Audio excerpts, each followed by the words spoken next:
My name's Arthur, and I invite you to join me as we continue sharing together from the book of Deuteronomy. This is Moses' second giving of the law. He's gathered the people together after they've spent 40 years in the wilderness, in the 40th year, the 12th month. So it's just before spring.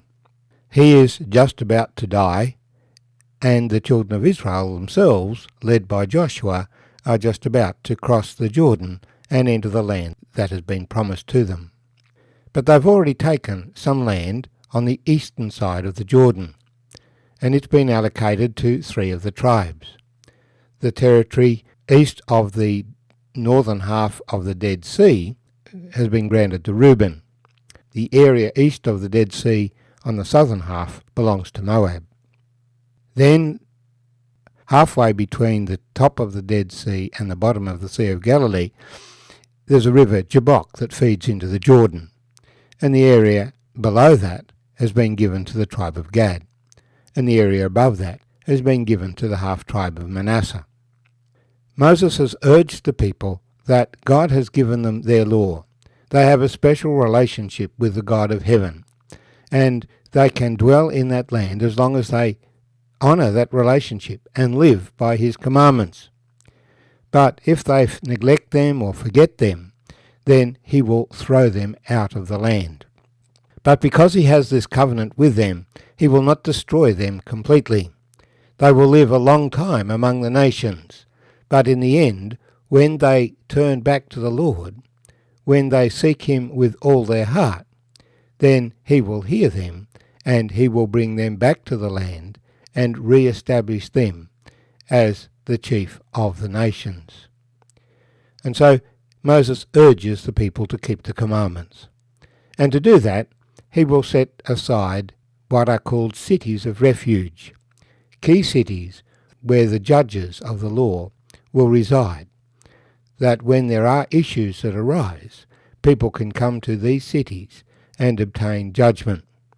And the innocent will be protected in these cities, but the guilty will be condemned. So we continue reading in Deuteronomy chapter 4, verse 41. Then Moses set apart 3 cities on this side of the Jordan, toward the rising of the sun, that the manslayer might flee there, who kills his neighbour unintentionally, without having hated him in time past, and that by fleeing to one of these cities he might live. Bezer in the wilderness on the plateau of the Reubenites, Ramoth in Gilead of the Gadites, and Golan in Bashan of the Manassites. Now, this is the law which Moses set before the children of Israel. These are the testimonies, the statutes, and the judgments which Moses spoke to the children of Israel after they came out of Egypt, on this side of the Jordan, in the valley opposite Beth Peor, in the land of Sihon king of the Amorites, who dwelt at Heshbon, whom Moses and the children of Israel defeated after they came out of Egypt. And they took possession of his land, and the land of Og king of Bashan, 2 kings of the Amorites, who were on this side of the Jordan, toward the rising of the sun, from Arior, which is on the bank of the river Arnon, even to Mount Sion, that is Hermon, and all the plain on the east side of the Jordan, as far as the sea of the Arabah, below the slopes of Pisgah. Chapter 5.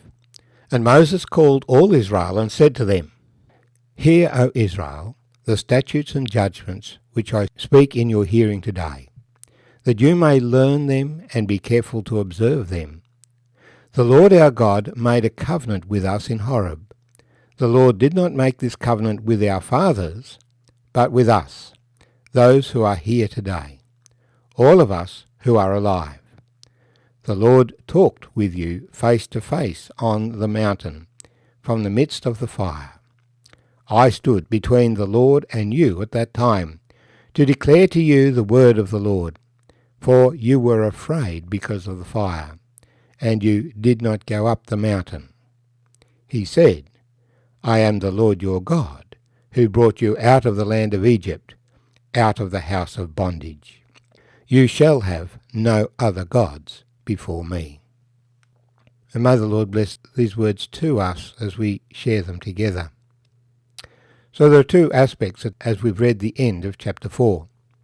The first one, to cap off his discussion about the importance of keeping the law, is 3 cities set aside on the eastern side of the Jordan, one in each of the tribal areas, as a city of refuge, where someone who has killed somebody can flee there. Judgment can be made that indeed it was an accident, and he can live in that city and be kept safe in that city until the time when the chief priest dies. But if he moves out of the city, then he is at risk of being killed by the avenger of blood, that is, the person who has responsibility within the family of the person who was killed to avenge their blood. Later, when the children of Israel occupied the west of the Jordan, they would allocate 3 cities of refuge in that area as well, so that if something really bad happened, then a person did not have too far to flee to go and seek judgment and vindication and protection from the avenger of blood. This is the pinnacle, of course, because the death sentence for murder is something that God instituted when Noah came off the ark. In the pre-flood period, there was no death penalty, and that caused great corruption on the earth. Remember when Cain killed Abel? He was simply exiled to a far country. He was not executed. But after the flood, God required the death penalty for those who murdered a fellow man. But that law is now moderated, in that those who accidentally kill somebody are not to be executed if they stay within the city of refuge.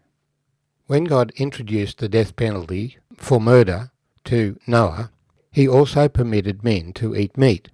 So men were permitted to kill animals for food from that time, but not to eat the blood of animals. The blood was to be poured out, and not to kill their fellow man, because man is made in the image of God, and that if a person did murder somebody else, they were to be executed.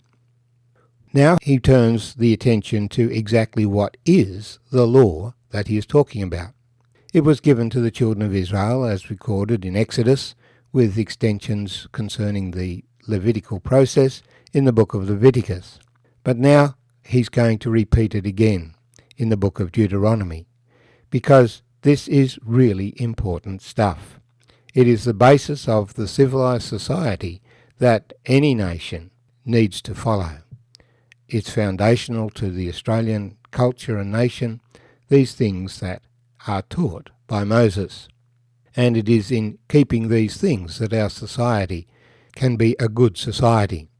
And casting these things away will bring corruption and despair among the people, which is why it is incredibly important that we teach our children the words of God. The law doesn't provide salvation, it just provides condemnation, because none of us can keep the law in its entirety and wholeness. But to the extent that we do keep the law, we will have a civil and a happy society. And so chapter 5 begins the retelling of the law, emphasizing, first of all, that this is a legal covenant made between the children of Israel and the God of heaven at Mount Horeb, made with the people that Moses is addressing. Many of them were actually present as young people under 20 years of age, and heard God speak on the mountain. They saw the fire, and for the last 40 years they have seen the witness of God providing for them and caring for them. So God had made a covenant with them, and God was keeping. It is this God who had given them victory over the Amorites, and who would give them victory over the people west of the Jordan River. A covenant made face to face. And the foundation of this covenant is that God rescued them from Egypt, and so they should honour him and no other God. You shall have no other gods before me.